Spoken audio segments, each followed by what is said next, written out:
Halo gengs, apa kabar kalian semua? Semoga kalian sehat-sehat aja ya. Kali ini tayang perdana, Mamski mau bercerita atau true story berdasarkan kisah nyata apa yang pernah Mamski rasakan dan alami selama hidup Mamski. Oke gengs, kita mulai. Cerita berawal dari tahun 2002. Waktu itu Mamski menempatkan panggilan diterima kerja di sebuah perusahaan akomodasi atau kita sebut hotel di daerah Seminyak, Bali. Tentunya Mamski excited ya waktu tahu diterima kerja di sebuah perusahaan akomodasi di Bali. Lalu Mamski juga packing barang perlengkapan untuk pindah ke Bali. Setelah Mamski berpamitan dengan orang tua, keesokan harinya Mamski diantar dengan orang tua juga. Mamski pergi ke bandara untuk berangkat ke kota Bali. Di situ Mamski merasa excited dan senang banget, gengs. Tepatnya di bulan Oktober itu, Mamski berangkat di Bandara Soekarno-Hatta menuju Bandara Ngurah Rai Bali. Berangkat tepat pada pukul 10 pagi, kalau tidak salah. Lalu Mamski sesampainya di kota Bali dengan selamat. Mamski sampai di kota Bali sekiranya waktu itu siang, antara jam 1 jam setengah 2. Lalu Mamski menuju kota Legian mencari penginapan atau akomodasi untuk 1 malam, karena Mamski juga harus mengecek segalanya, yaitu diterimanya kerja di perusahaan itu di daerah Seminyak. Lalu Mamski juga mencari tempat tinggal atau yang kita sebut kos-kosan atau kontrakan untuk tempat Mamski seterusnya. Aduh, maaf nih gengs, agak keganggu suaranya. Setelah itu Mamski mendapatkan penginapan di daerah di daerah Legian. Setelah Mamski istirahat sebentar, lalu Mamski menuju tempat pekerjaan Mamski, yaitu di daerah Seminyak. Di Seminyak, Mamski setelah mendapatkan instruksi segalanya untuk memulai pekerjaan keesokan harinya, Mamski pun pamit dan mencari tempat tinggal atau kontrakan untuk Mamski tinggal selama Mamski tinggal hidup di Bali. Setelah Mamski tinggal di Bali, tepatnya waktu itu Mamski mendapatkan tempat tinggal di daerah Denpasar yang lumayan agak jauh, karena di situ agak murah ya gengs waktu itu. Lalu setelah Mamski berkeliling setelah mendapatkan tempat tinggal, lalu Mamski pun tidak lupa untuk makan. Setelah Mamski makan, Mamski pun kembali menuju tempat penginapan Mamski, yaitu daerah Legian. Mamski waktu itu naik taksi, gengs. Tepatnya malam hari, Mamski lupa antara jam 10 atau setengah 11 mungkin, karena itu kejadian sudah 18 tahun yang lalu ya. Mamski pun lalu berjalan dan menggunakan taksi. Sesampainya di Legian, Mamski tuh sempat melihat percikan api di tiang listrik. Dan itu tuh bener-bener gak disangka, gengs. Terjadi ledakan bom pertama, kira-kira jarak dari 200 meter Mamski tinggal.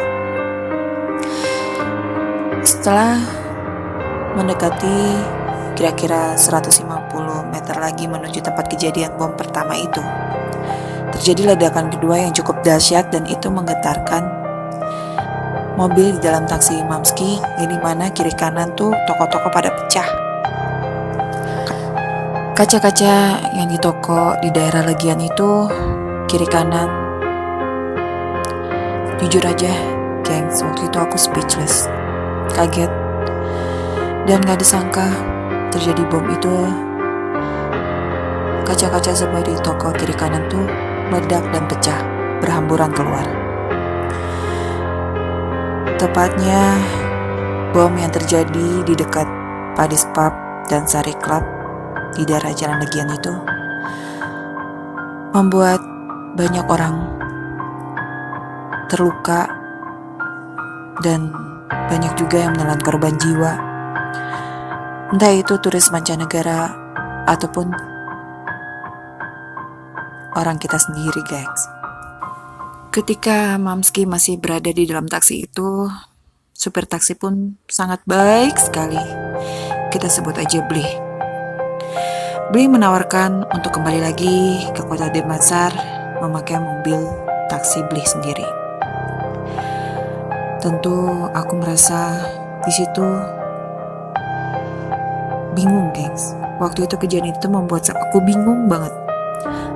Tiba-tiba ada seorang turis Cina waktu itu yang aku lihat.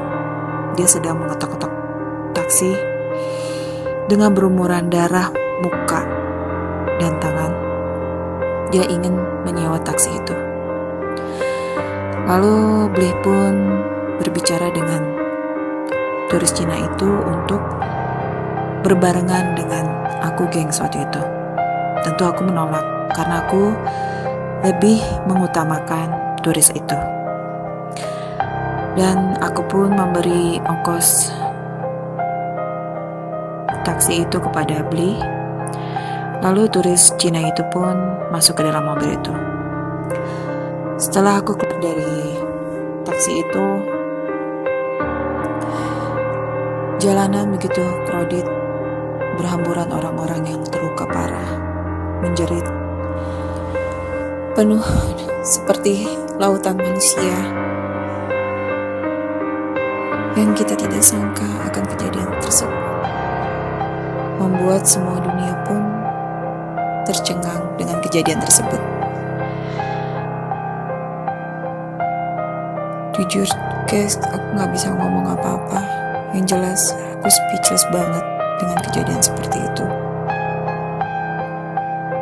Aku melihat ada beberapa orang yang terluka parah. Malah aku melihat ada yang membawa tangannya sendiri. Tangannya itu udah putus, gengs, berdarah. Jujur, itu membuat aku langsung, ya Allah, aku sujud syukur dan berterima kasih pada Allah Subhanahu wa Ta'ala yang telah menyelamatkan aku dari kejadian ini. Seketika listrik pun mati total dan komunikasi pun terhenti. Jujur di saat itu aku teringat dengan mamaku. Ingin sekali aku menelpon mamaku, tetapi sama sekali gak ada signal dan komunikasi pun putus dengan gelap gulita yang suasana mencekam. Jujur gengs, waktu itu membuat orang-orang panik. Semua panik. Bayangkan ketika aku mulai memasuki hotel yang mau aku inapi, di depan itu tuh pun aku melihat,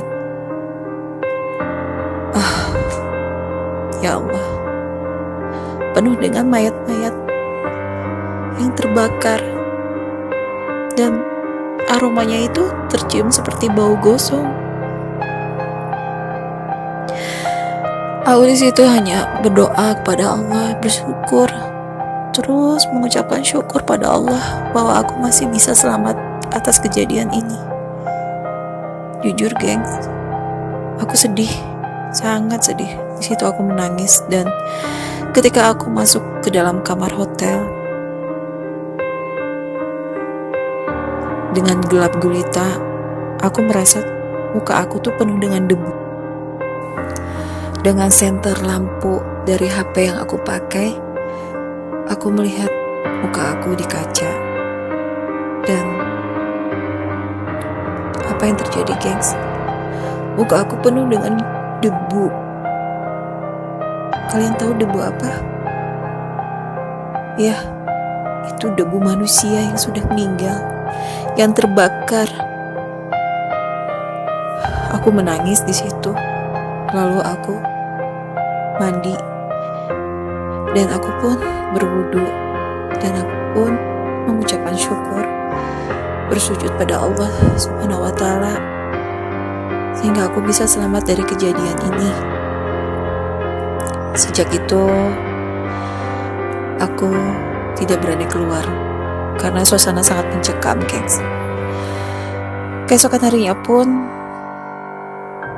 aku bingung karena di satu sisi aku harus bekerja apa tidaknya itu menjadi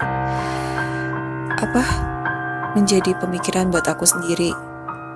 Saat itu aku berpikir sepertinya tidak akan aku teruskan dan aku ingin pulang. Ya, waktu itu aku ingin pulang. Setelah itu aku pergi dengan berjalan kaki karena tidak ada kendaraan satupun. Entah kenapa setelah 2 kilometer berjalan kaki, tanpa aku melihat kejadian yang ada di sekitar legian itu, aku berputar arah, gengs, menuju Denpasar. Ya Allah. Lalu setelah aku berjalan kaki sepanjang 2 kilometer, ada seorang yang berbaik hati mau memberi tumpangan aku untuk ke Denpasar, ke tempat kontrakan yang aku sewa. Dan ternyata tempat yang aku kontrak sewa itu baik banget pemiliknya. Dia mengembalikan uang kontrakan itu karena mereka tahu aku tidak jadi tinggal di situ dan aku ingin kembali pulang ke Jakarta waktu itu.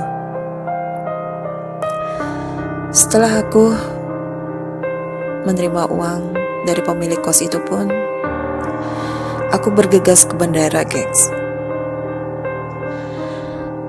Tahu apa yang terjadi? Penuh di bandara itu manusia yang ingin kembali ke tempat mereka tinggal. Dan semua itu tentunya aku tidak bisa mendapatkan tiket untuk pulang ke Jakarta. Alhasil, aku berpikir untuk memakai transportasi darat. Lalu aku pun menuju ke Terminal Ubung. Di situ aku naik bis, alhamdulillah. Di situ aku naik bis untuk menuju ke Jakarta. Dan tahu, gengs, di dalam bis yang aku tumpangi untuk Jakarta, itu banyak turis-turis yang naik bis menuju Jakarta. Mungkin mereka tidak mendapatkan tiket di Bandara Ngurah Rai, lalu mereka berencana untuk memakai transportasi darat ke Jakarta untuk bisa menaiki pesawat di daerah Jakarta. Di sini jujur aku sangat bersyukur dan masih dilindungi oleh Allah Subhanahu wa taala. Aku bisa pulang. Semua berjalan dengan lancar dan aku pun selamat sampai tiba di Jakarta. Tentu mamaku dengan senangnya melihat aku baik-baik saja. Karena mamaku selama ini melihat hanya di TV bahwa kejadian yang sangat mencekam, yaitu bom pertama di Bali. Alhamdulillah, gengs, akhirnya aku bisa kembali ke Jakarta dengan selamat dan mamaku bahagia, bersyukur, dan aku mengadakan syukuran di rumah, tentunya mengadakan pengajian, mengucapkan syukur bahwa aku masih bisa selamat berkat doa orang tua serta lindungan dari Allah Subhanahu wa taala. Itulah, gengs, kisah aku waktu aku mengalami kejadian bom Bali pertama pada tahun 2002, tepatnya tanggal 12 Oktober, yang telah menewaskan menelan korban jiwa sebanyak 202 orang dan mengakibatkan banyak orang luka-luka atau cedera, termasuk 209 orang. Terima kasih, Kings, udah setia mendengarkan cerita aku ini.